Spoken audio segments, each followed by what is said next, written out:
this election is a neck and neck.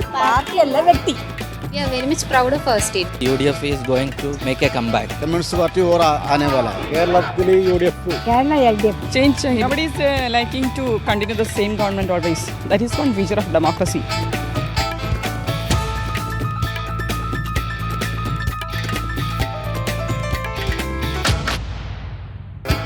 Hello and welcome to the first of our election countdown shows in which we analyze who's winning in each of the 4 big state elections coming up soon.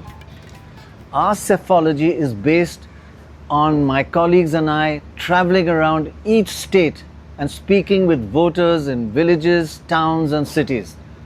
And along with hearing from the voters, we question party leaders on their party strategy and whether it'll end up with them winning or losing that state. Today we start with Kerala. The Kerala elections will happen very soon, in just a few days, and campaigning is on in full swing here. So who's winning in Kerala and why? തുടർഭരണത്തിൻ്റെ ഭാഗമായി കേരളം വലിയ തോതിൽ അഭിവൃദ്ധിപ്പെടുകയാണ് ചെയ്തത്. തുടർഭരണത്തിൻ്റെ ഭാഗമായി ഞങ്ങൾക്ക് കേരളത്തെ അതിദാരിദ്ര്യമുക്തമാക്കാൻ കഴിയും. ഞങ്ങൾ എല്ലാ രംഗത്തും വലിയ മികവ് നേടിയിരിക്കുന്നു. വ്യാവസായിക രംഗത്ത് ഇപ്പോൾ നിക്ഷേപ സൗഹൃദകാരി ease of doing business first റാങ്കിൽ നിൽക്കുകയാണ് കേരളം. ഉന്നത വിദ്യാഭ്യാസ മേഖല വലിയ തോതിൽ ശാക്തീകരിക്കുന്നു. ഇതെല്ലാം കൊണ്ട് ലോകത്തിൻ്റെ വളർച്ചയ്ക്കനുസരിച്ച് ആധുനിക ലോകത്തിന് ചേരത്തക്ക രീതിയിലുള്ള ഒരു വികസിത സംസ്ഥാനമായി നമ്മുടെ കേരളം മാറാൻ പോവുകയാണ്. അതിൻ്റെ ഭാഗമായി ജനങ്ങൾ LDF പിന്താങ്ങിയത് ഇതെല്ലാം പ്രതീക്ഷിച്ചുകൊണ്ടാണ്. ജനങ്ങൾ പൂർണ്ണമായി ഞങ്ങളുടെ കൂടെ ഉണ്ടാവുമെന്ന് തന്നെയാണ്. In the parliament election we increased majority all the candidates and that is a continuation the local body election and it will be continued. And local body election anti-incumbency does not work in the full swing because there are some personal candidates influence like things. But in the assembly election it will be there, the large level, huge level that anti-incumbency will work out. That is Kerala's thing. When there is a trend, everything will change. They are the people of Kerala wants to survival of the Congress party. They believe in a Congress party. That's a good thing. They like Congress party. That is why they are supporting Congress party. They don't like these persons, this dictatorship and everything. Concept or the narrative of BJP NDA being an outlier and irrelevant in Kerala politics, which is all what the discourse was all about, has shifted first in 2024 and then in 2025 with the local body election when we wrested the Trivandrum Corporation from the left after 45 years of the left almost treating it like a monopoly. In BJP we hit about 15% in 2019 and 2024 we hit 20%. So we've had a steady expansion of vote share in the Lok Sabha election and we expect to see the same phenomenon in the assembly election. Kerala is one state with the least hatred between communities in this entire country. It's a state where each religion lives in harmony with the others. That often leads to outsiders to think that this is a one homogeneous religion state. Not correct. Kerala has among the highest Muslim and Christians in any state in the country. Muslims are around 27 to 29%. Christians are about 18 to 19%. That makes the minorities in a total of 46 to 47% of the population. So the majority Hindu voters, the majority actually account for only 53 or 54% of the electorate. This makes Kerala the state with the highest minority population of any major state in India. What is significant is that the voters of these 3 religions vote very differently. In the last 2 assembly elections, clear majority of Muslims, around 58%, voted for the Congress-led UDF or United Democratic Front, and a much lower 37% only voted for the CPM-led LDF, the Left Democratic Front. The Christians also voted overwhelmingly, 57% for the UDF, and only 37% of them voted for the LDF. Now the Hindu community voted around 49% for the LDF, that's the highest, and only 25% for the UDF. And only 21% of Hindus voted for the BJP-led NDA. The bottom line is that the left front wins elections largely on their support from the Hindu voters, while the UDF wins elections largely on the support from the Christians and the Muslims. We asked several leaders why this is and whether it will change in these elections. Now we are getting Hindu votes also. And after this Sopariwala gold pilferage case, we are getting more Hindu votes. In all the constituencies where Hindu community is in a good position, we won in the parliament election. We won the parliament election, not the LDF, not the BJP. We won the parliament elections. Trivandrum, Attingal, Malappuram, all these seats are Hindu majority seats. Malabar, more than many seats more than Muslim votes, Hindu votes. We won all the 18 seats out of 20 seats. How can you say that the Hindus are not voting for us? In the local body election, we won in many places where the Hindu votes are there. ഞങ്ങൾ ഏറ്റവും കൂടുതൽ ഹിന്ദു വിഭാഗത്തിലുള്ള പിന്തുണയായിരുന്നു ആദ്യഘട്ടത്തിലുണ്ടായിരുന്നു. ന്യൂനപക്ഷ വിഭാഗങ്ങളിൽ ഞങ്ങളെക്കുറിച്ച് ചില തെറ്റിദ്ധാരണകളുണ്ടായിരുന്നു. അതിൻ്റെ ഭാഗമായിട്ട് ഞങ്ങളെ അല്പം അകറ്റി നിർത്തിയിരുന്നു ആ കാലത്ത്. എന്നാൽ നാടിൻ്റെ അനുഭവം, രാജ്യത്തിൻ്റെ അനുഭവം എല്ലാം ന്യൂനപക്ഷങ്ങളെ മാറി ചിന്തിപ്പിച്ചു. രാജ്യത്തുണ്ടായ ന്യൂനപക്ഷങ്ങൾക്ക് നേരെയുള്ള നീക്കങ്ങൾക്കെല്ലാം ശക്തമായ പ്രതിരോധം സൃഷ്ടിച്ചത് ഞങ്ങളാണ്. മാത്രമല്ല, ന്യൂനപക്ഷങ്ങൾക്ക് നേരെ വർഗീയ ആക്രമണങ്ങൾ നടക്കുമ്പോൾ ആ വർഗീയ ആക്രമണങ്ങളെ പ്രതിരോധിക്കാൻ, ആ വർഗീയ സംഘടനകളെ പ്രതിരോധിക്കാൻ ജീവൻ കൊടുത്തത് ഞങ്ങളുടെ സഖാക്കളാണ്. അപ്പോൾ അവരിതെല്ലാം കാണുകയാണ്. ജീവൻ കൊടുക്കുന്നത് ഇവർ, കേസിൽപ്പെടുന്നത് ഇവർ, ജയിലിലടക്കപ്പെടുന്നത് ഇവർ, മറ്റു തരത്തിലുള്ള വിഷമങ്ങൾ സഹിക്കുന്നത് ഇവർ. പിന്നെ എന്തിനാണ് ഞങ്ങൾ ഇവരുമായിട്ട് അകന്നു നിൽക്കുന്നത് എന്നൊരു ചിന്ത അവരിൽ സ്വാഭാവികമായിട്ടുണ്ടായി. ഇതിൻ്റെയൊക്കെ ഭാഗമായി നല്ല മാറ്റം ഞങ്ങൾക്ക് അനുകൂലമായി വന്നു. So Baj, the minority vote, the Hindu vote, there's a lot of churn. It's not that one community votes 100%, like it's 60, 65, 55. So that looking ahead now could be crucial in these elections. Which way the Hindus swing and which way the minorities change.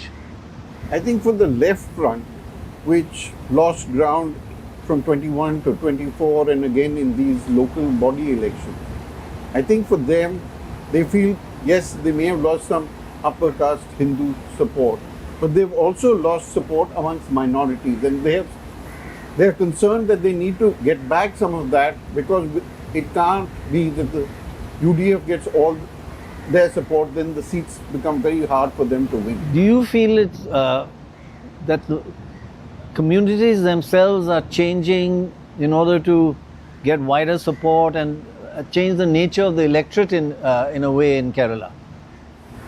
Yes, I think especially amongst the Muslims, there is this kind of change that's coming, or at least the leaders are trying to bring about some change.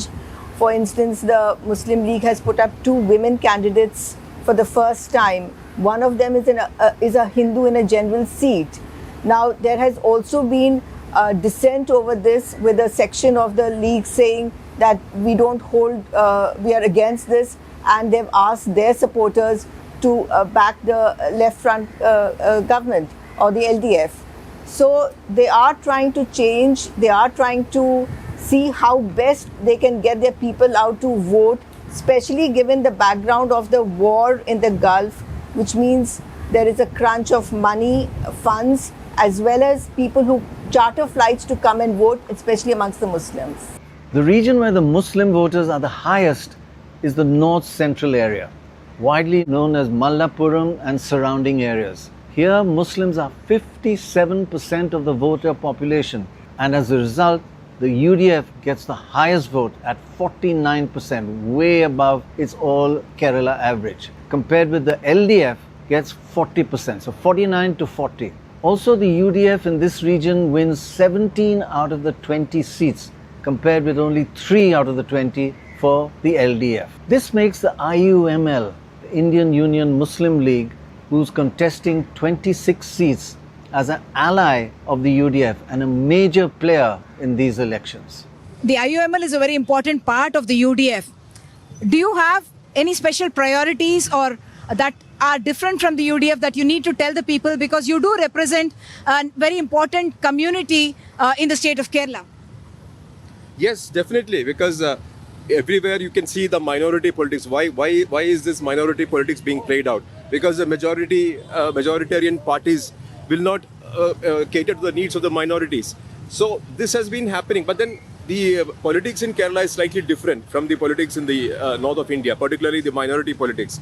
Here we actually have a coalition with the Congress and we have been in power. And the reason why this community is so strong over here is because of the fact that the IUML has been in power in Kerala for the last 30 to 40 years. When you are in power, you will be able to do a lot of things for the community. You will be able to do a lot of things for the backward classes, and that is what has happened. Because this was a community which did not have any elementary education 30 to 40 years back, but the IUML was in power along with Congress.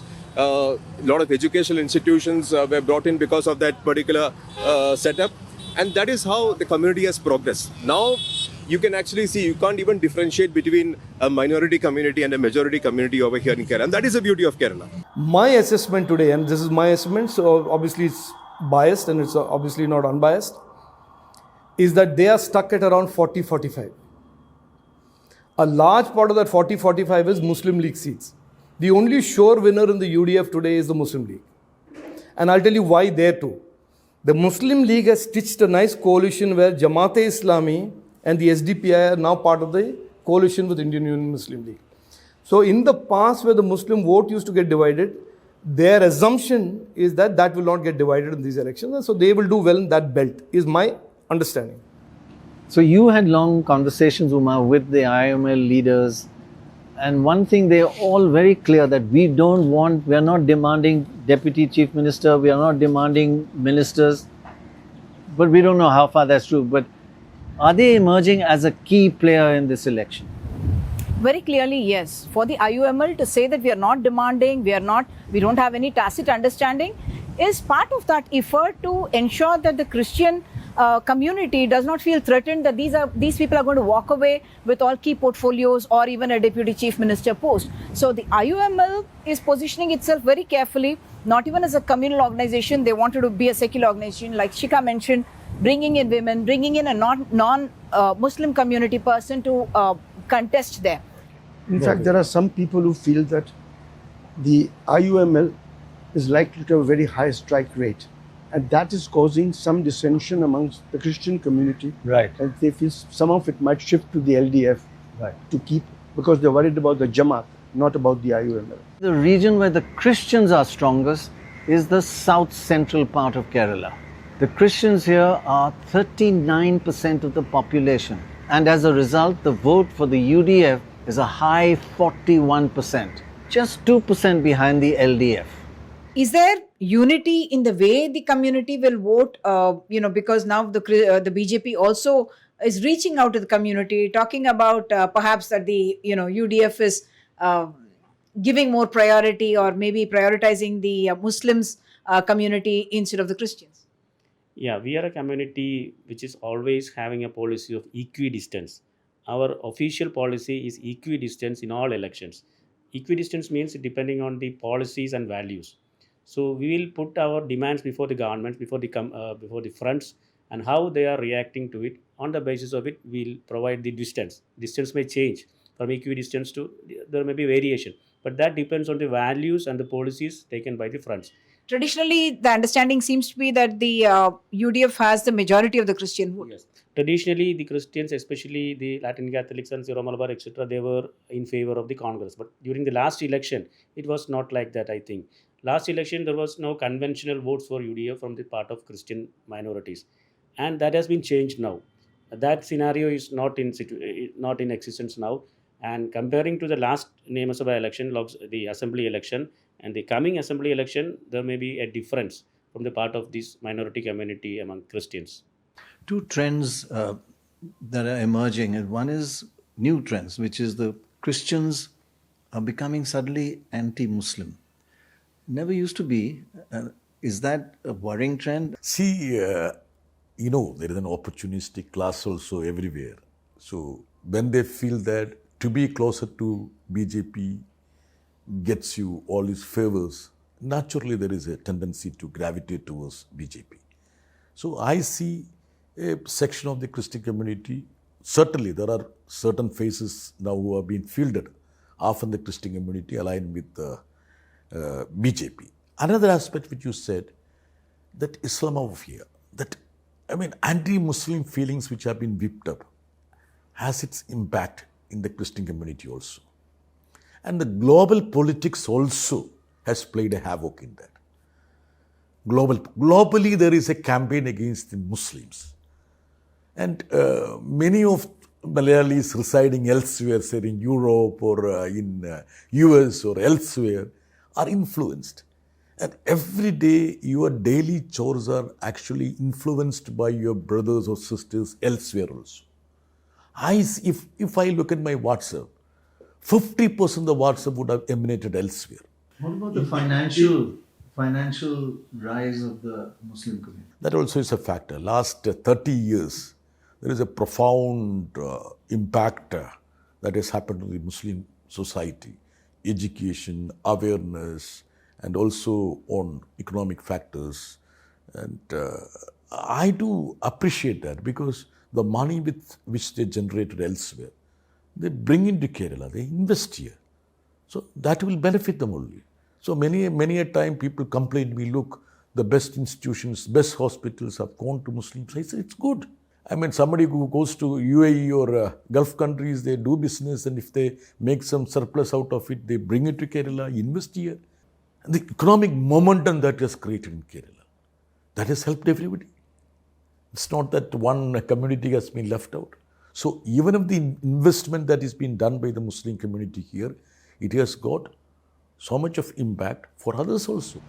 So that's an important point, that the Christians, Baj, are a little worried because the Muslim community is getting richer and richer, and the gap between the Christians, traditionally the richest community in Kerala, is narrowing with the Muslims. So the competition, so there's some Christian-Muslim competition going on amongst the alliance, right?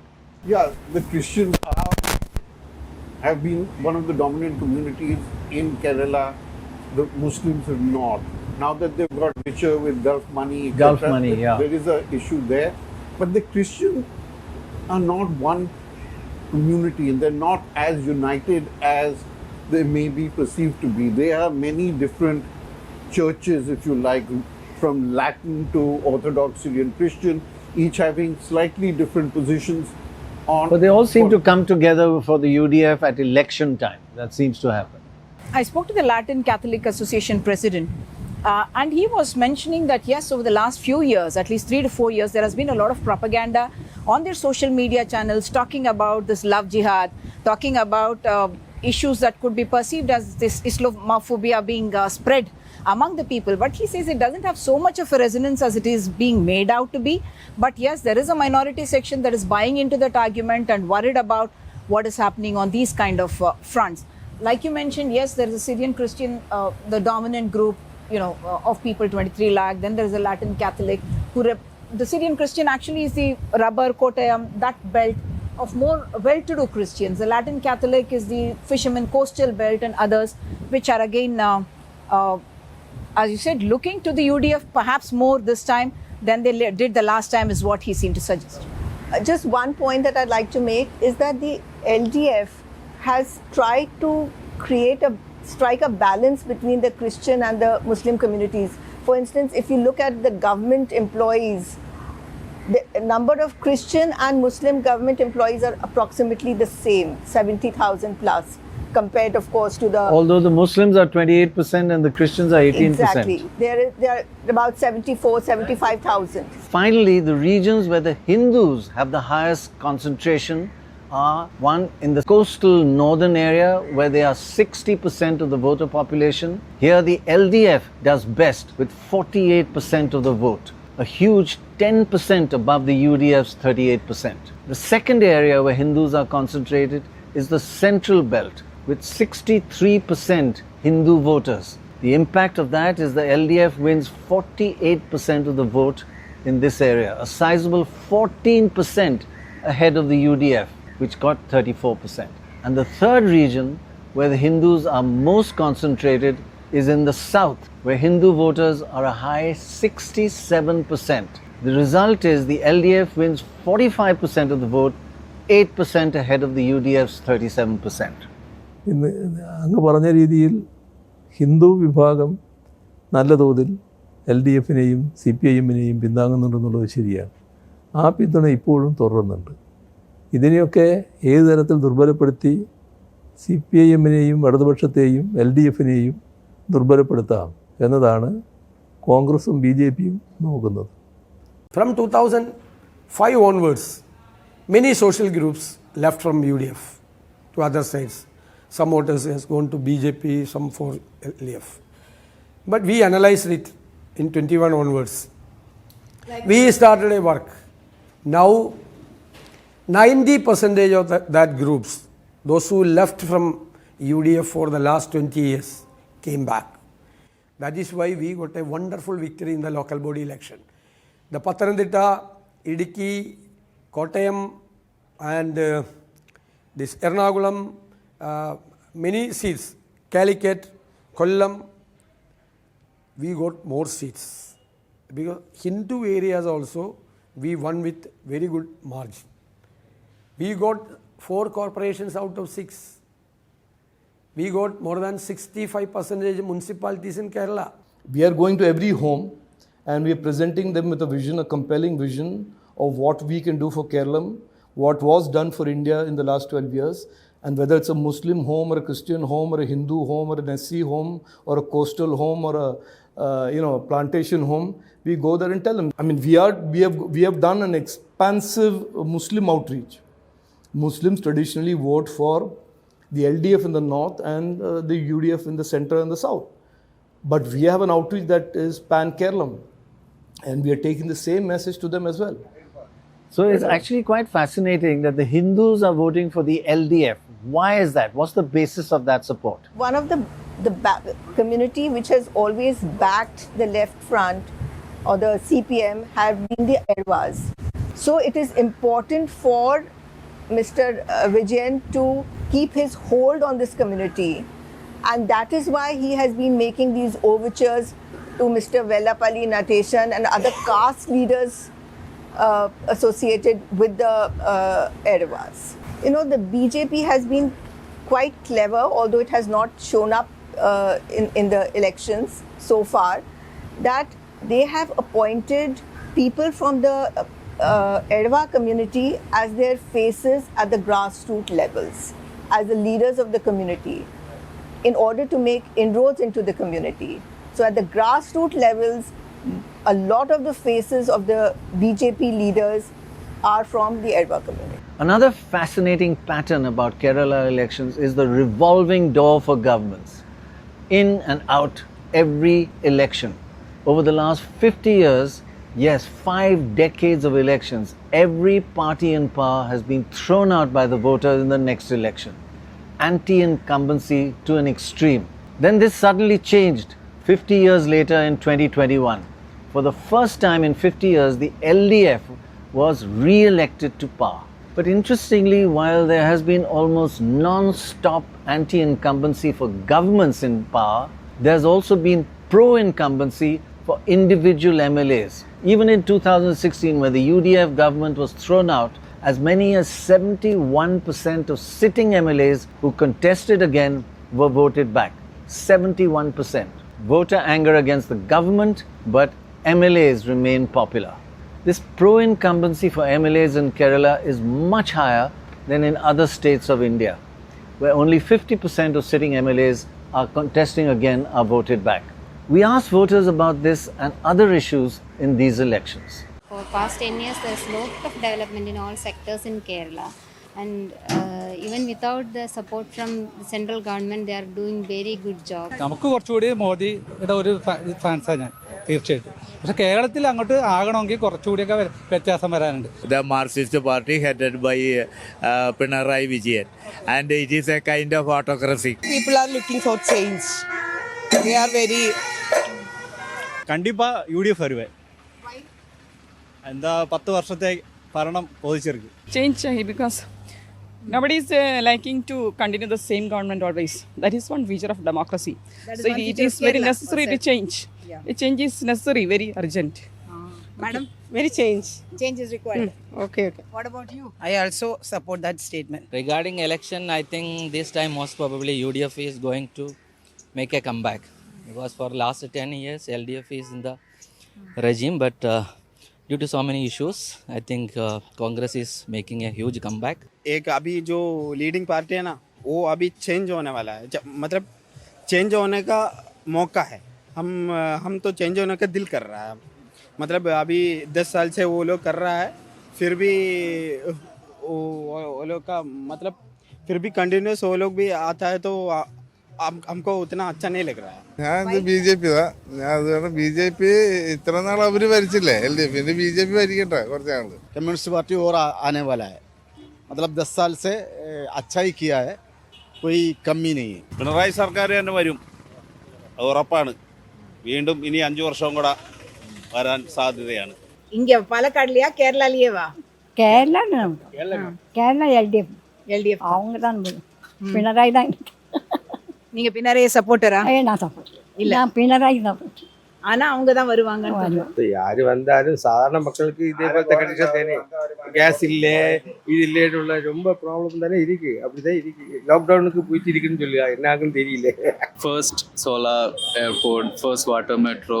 There are like a lot of first things are here. I'm very sure that our government is very far behind compared to the rest of the government, but there are much more possibilities that we can do with our capability and caliber. हमारा भी लड़का लोग वो सब बाहर गांव जाते हैं. क्यों चले जाते हैं?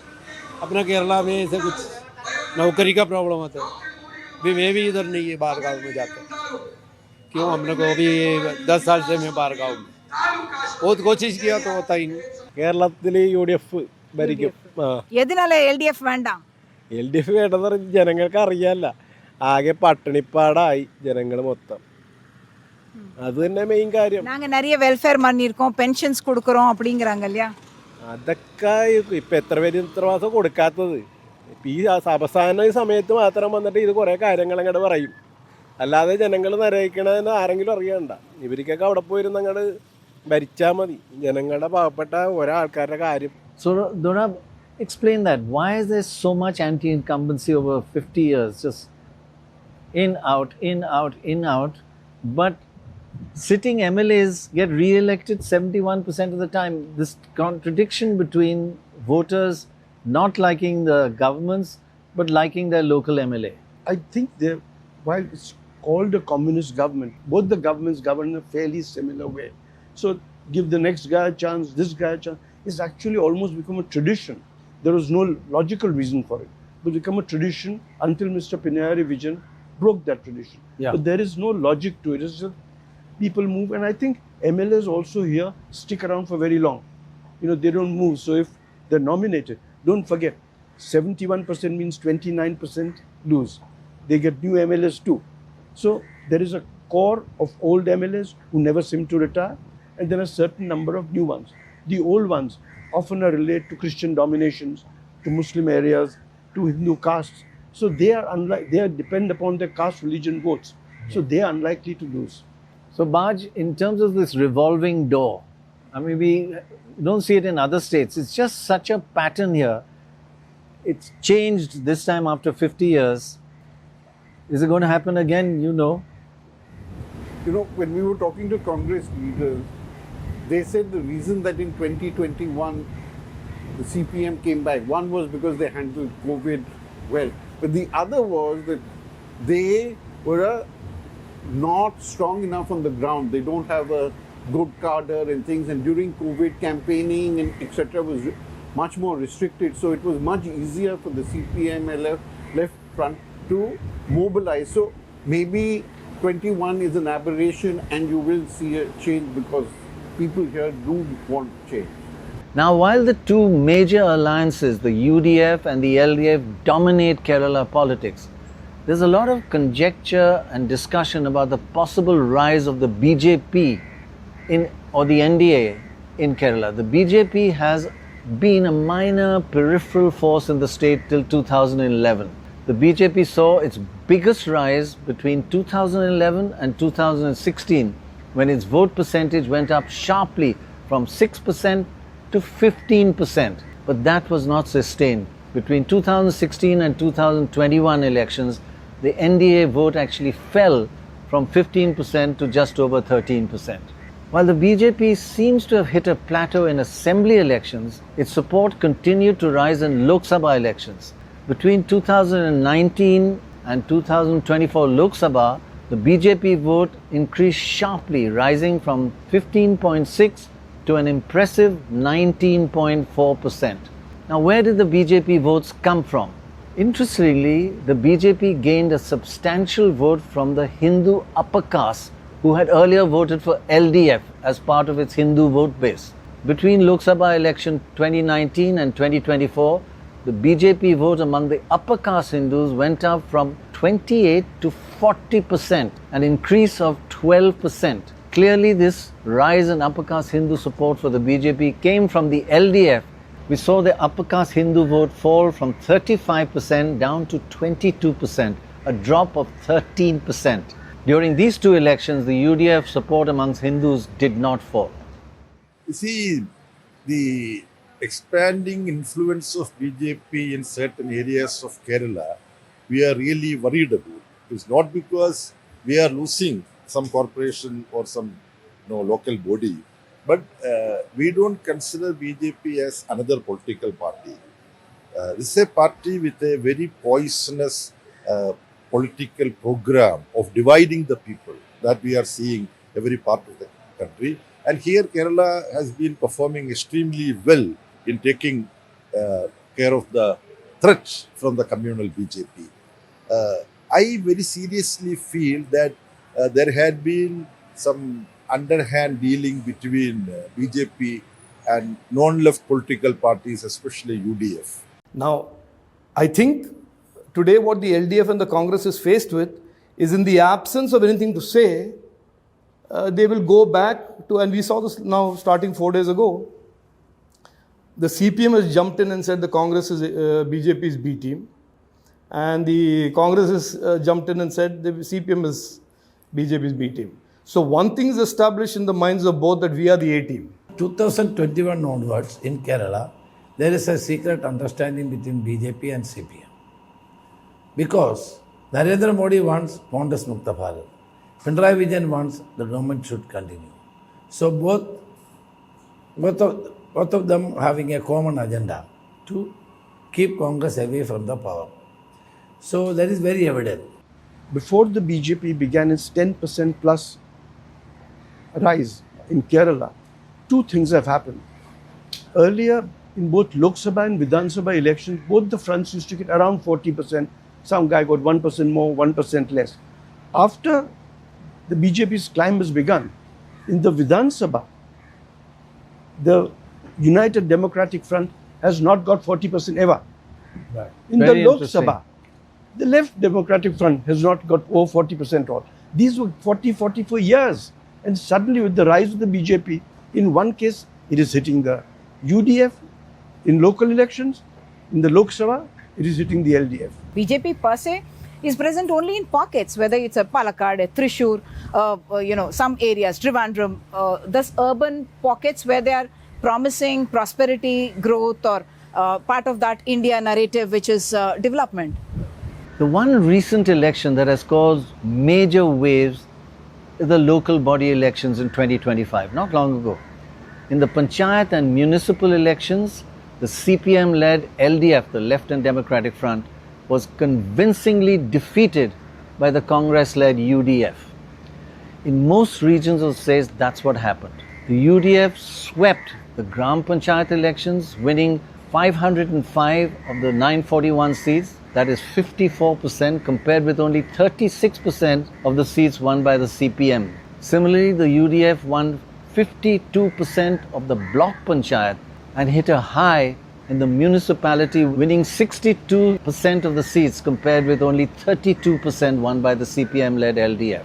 So across categories, these results represent a clear and broad-based mandate for the Congress-led alliance in the local body elections. Disturbing for the CPM is the sharp decline from the last panchayat elections held in 2020.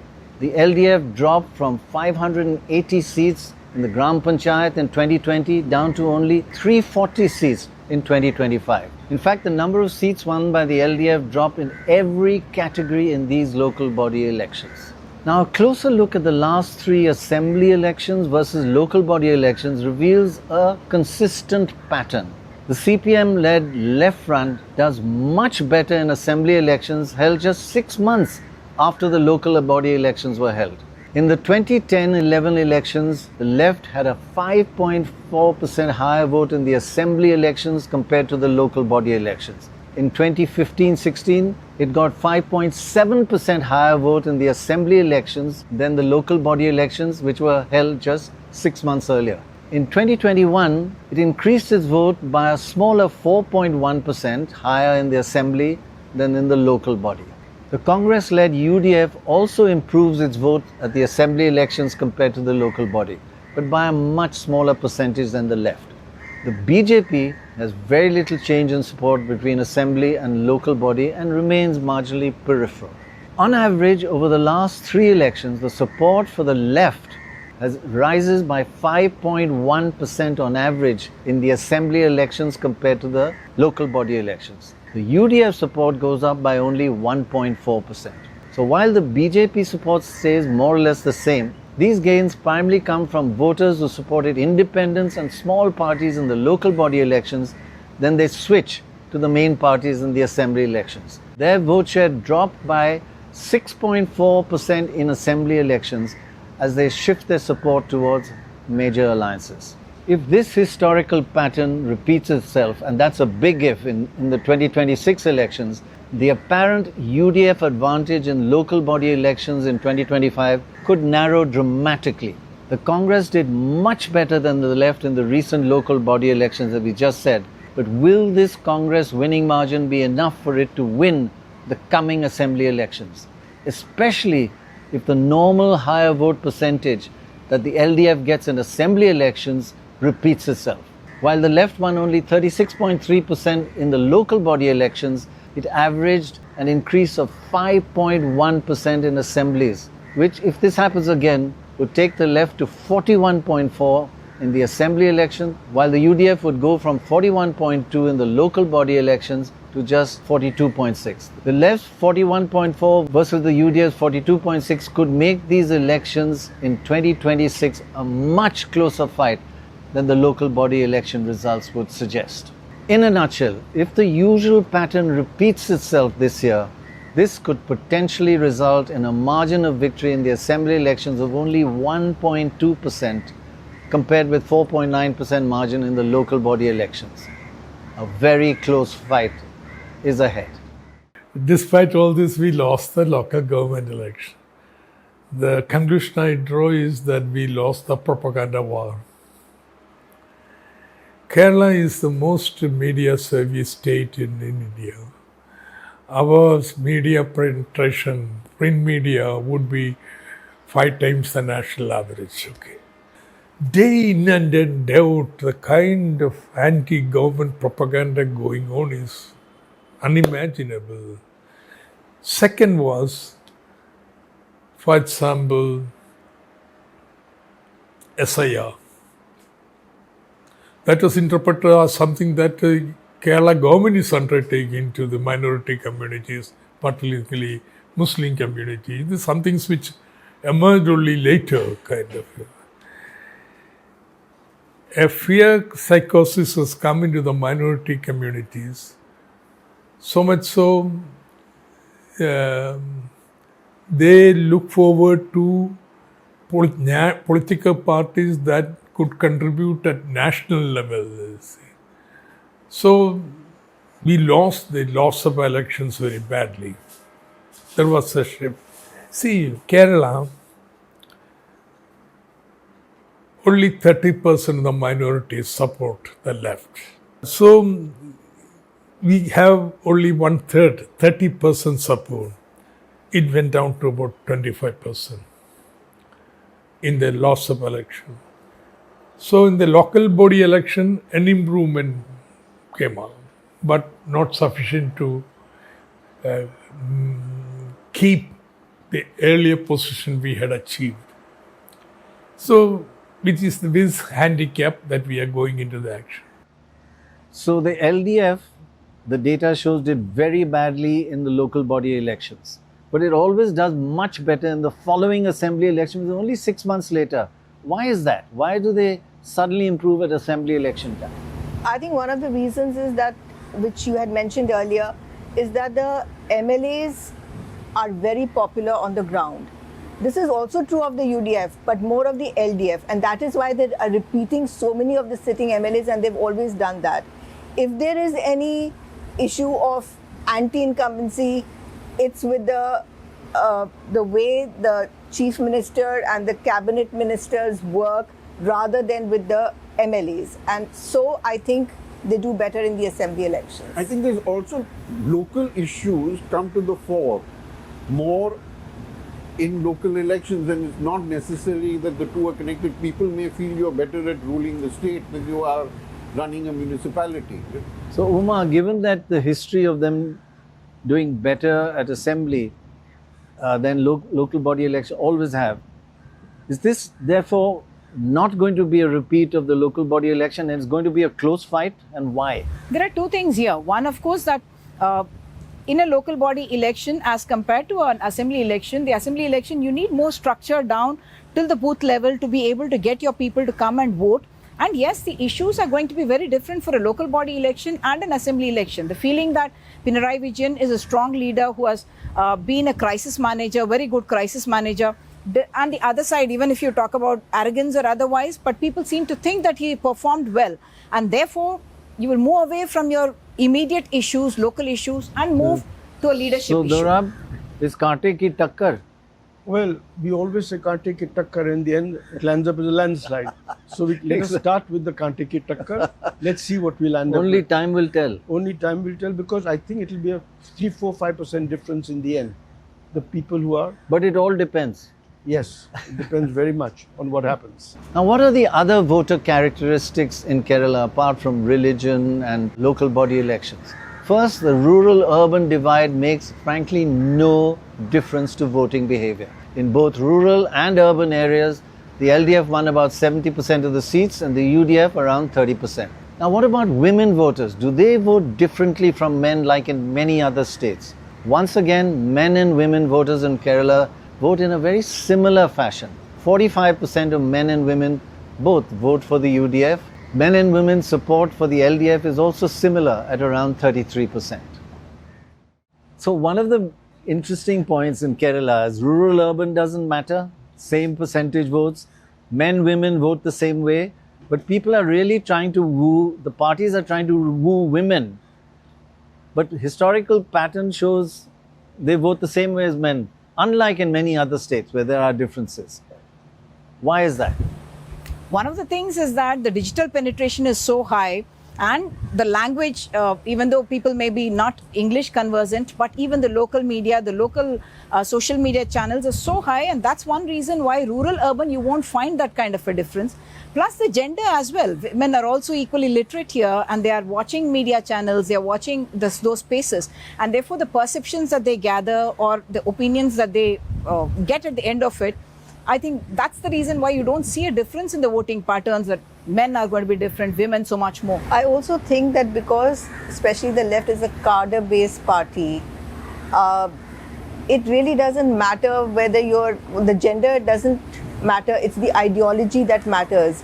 It's your discipline that matters, it's the cadre that matters, and that's how they vote rather than based on man, woman, and other. I just want to say, interestingly, for a highly educated state, some of which is matriarchal, there are very few women candidates. I mean, nobody seems to think it's important to have women candidates. Okay.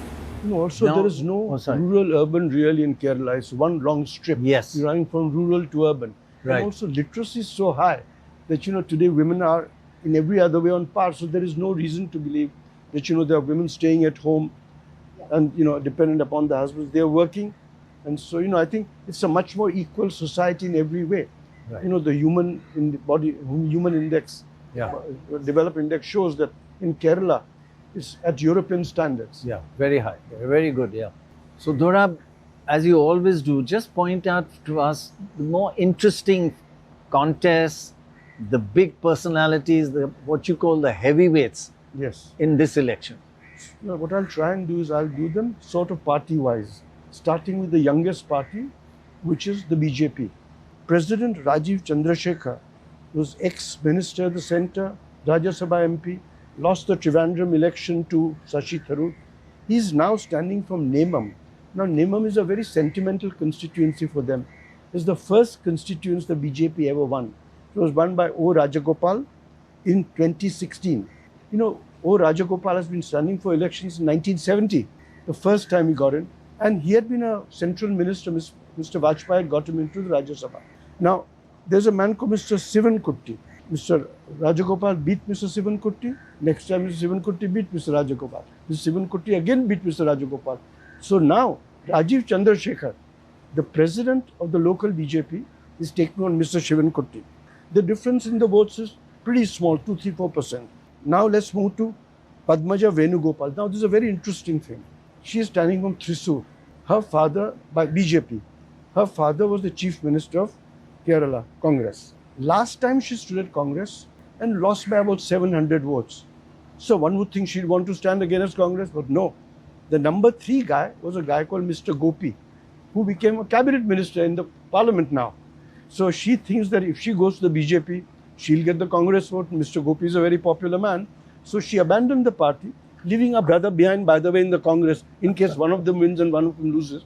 I mean, you must be careful about these things, mustn't do about the whole family. Now, there is a man, Sir George Kurian. He is actually very unusual for BJP. He's never fought an election. He's a Rajya Sabha MP from Madhya Pradesh. He got the seat of Madhavrao Scindia. They've airlifted him here in the hope to have a good Christian candidate. If he loses, they'll send him back to the Rajya Sabha because the seat is still vacant. And finally, K. Surendran, who stands from Manjeshwar, who was the previous president before Rajiv Chandrasekhar of the BJP. He's lost to IUML last time by only 750 votes. So those are the 3 or 4 guys who matter. Now let's go to the Congress. Mr. Satishan, whom you have interviewed, he's standing from Paravur. He's been winning quite a lot of times. I mean, he's won 5 times. He's the CM candidate if the UDF wins, but he's never held a ministerial position, which is not uncommon, but it's not usual. Now, then there is Ramesh Chenithala, whom you interviewed a couple of days ago. He's standing from Haripad. He's the former LOP and the current president of the KPCC. Ramesh Chenithala from Haripad, former leader of the opposition. He's sitting MP for Haripad for 5 times, but only the last 3 times, and twice MP from Kottayam in the 1980s. He is Rajiv Gandhi's blue-eyed boy. He is the CM candidate too, if the UDF wins. So and he's had 2 ministerial assignments locally. When he was MLA, he's had 2 assignments. Then, of course, Mr. Uman Chandi, who held the seat 12 times, of Puthupalli, passed away. So who do you think they got in his place? Chandi Uman, his son. So he's standing this time. He stood last time by-election, now he's standing again. And finally, Mr. P. K. Kunalakutti from Malappuram. He is IUML and is deputy leader of the opposition. He has been the Minister of Industries in several Congress government. He's an 8-term MLA and 2 LS terms, Lok Sabha terms. He resigned from the Lok Sabha to come back to state politics. So that does the Congress. And finally now, the big boys, which is the left rank. Mr. Pinarayi Vijayan, 6 times MLA, last 2 times from Dharmadam, with a majority of more than 50,000 votes. By the way, He comes from an area called Kannur, the district. Kannur is the red fort of the CPM. A.K. Gopalan, E.K. Nair, Mr. P. Vijayan, K.K. Shailaja, they're all from Kannur district. That is the red fort.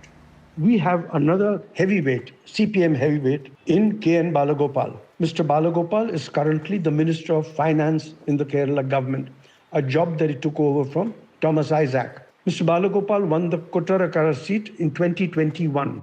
Earlier, he had been a Rajya Sabha member, but he's a real heavyweight in that. He's also CPM Central Committee member. Now we come to Veena George of the CPM. She's standing from Aranmula, a constituency that she has won in 2016 and 2021. She's currently the Minister of Health, a job formerly held by Ms. Shailaja. We've heard of her during COVID for managing the Ministry of Health. And in 2021, she had the largest majority of anybody in Kerala.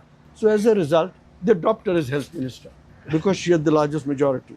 K.K. Shailaja is fighting from Peravur. She currently is a sitting member from Methanur, which she won in 2021 with the largest majority of 60,963. She'd won Peravur in 1996, but 2011 she lost. And then she moved to Methanur. Current person sitting in Peravur is Sunny Joseph. He is the Congress Kerala president and 3 times winner there. So perhaps they feel that the old seat, Methanur, is a safe seat. Give it to somebody else and fight Sunny Joseph, who's won 3 times. So they ought to tie him up in his constituency so that he cannot campaign for others. Now, there is a very interesting one. It is a constituency of Govindan versus Govindan.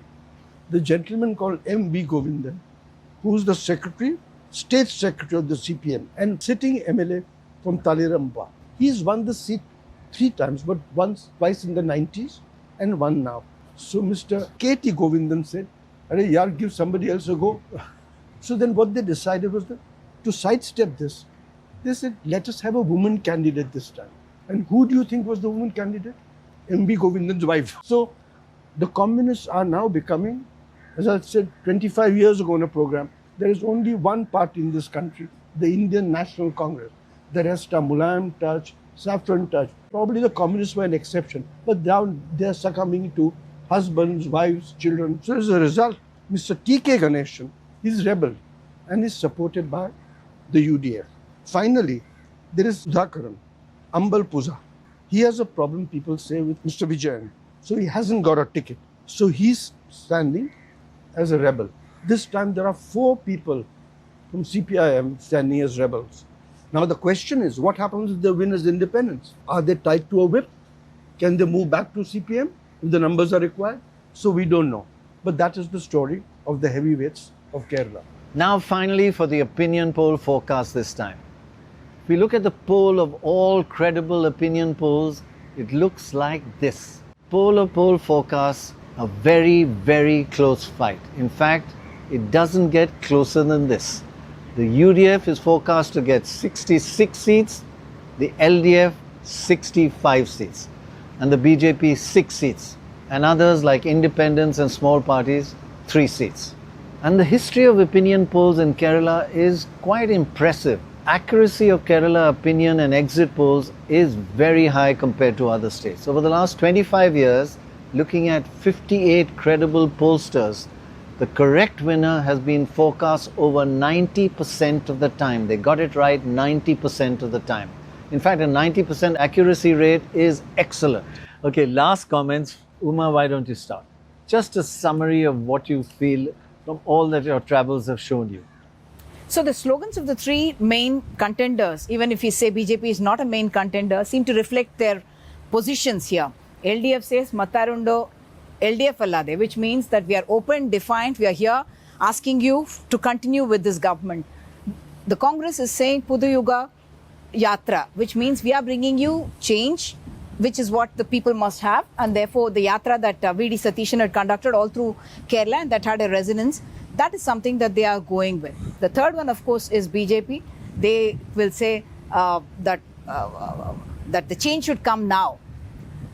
Whatever the change has not happened in the past, should come now. We are presenting you with that change with the CPM or the Congress is not able to give you. So this is an election. This is the key difference between The key difference, the disruption. It's continuity, change and disruption the is what people want to change. Very well put. Your summary? I feel the key in this election is how people finally turn out on the Chief Minister. There are people who like him, like the fact that he's a strong man, that he has delivered some development in the state, and there are those that are completely. So it's a weakness for the left front, it's also their strength. And how this plays out with the electorate. So he's the key you found in all your... I think so. I mean, the way they've also projected him, it's like he's the presidential candidate here. There's nobody else there. So it's all about him. So that's what's going to decide the election, I think, for this time. I don't think there is any wave in this election. So then the onus on the UDF to prove itself becomes much more, and to take on, as Bad said, the Chief Minister. When we asked him that, have you put, in your second outing as Chief Minister, have you put political pragmatism, has it taken precedence over ideology in your decision making? And he said the party will stand with whatever development Kerala needs, or will align with Kerala's development. So you can read whatever you want into it. Where does ideology come and where does everything else come? I was talking to some people and asked, what are the three things that the current government can say we've done, and so vote for us again. They said the national highway, which was lost, waiting for a long time and got done. There's also a power corridor that's been built, which ensures that electricity from elsewhere comes. And there is a gas pipeline. These are newer things that have been done in this government. There is also a scheme, as you know, since 2020, of 2,000 rupees for every woman. Pension, every adult pensioner. Now, what about the other side, the UDF? Why do you vote for them? Changes the old story. There's some allegations of nepotism. His son-in-law, Mr. Vijayan's son-in-law, they say is controlling the secretariat. It's the kind of thing that did Naveen Patnaik in. Thirdly, Sopariwala is also an issue. The corruption issue of changing gold to brass. And then they are giving 3,000 rupees to every woman and every man also. So it's sensible to come and settle down in Kerala if you're a senior citizen. So these are the pros and cons. And I think they'll have to weigh them and decide which way they vote. But it is going to be a close run fight. So finally, your poll of polls shows 66 seats to the UDF and 65 to the LDF. Do you believe in polls? I do being the believe in grandfather polls, but I of don't polling? think they'll be that And tight. the record here is over 90% accuracy. That tight is very difficult. Does that indicate they don't really know? Impossible. Or the sampling isn't good. Or, polls were done months, 2-3 weeks ago. The turnout, we don't know the turnout. Exactly. So I think too many things. So you're already thinking excuses. Yes, all of them. I'll only tell you one now, tell you the others later. So the polls could be right, could be wrong. That's a very, very, very good observation. Anything could happen. Thank you very much for watching.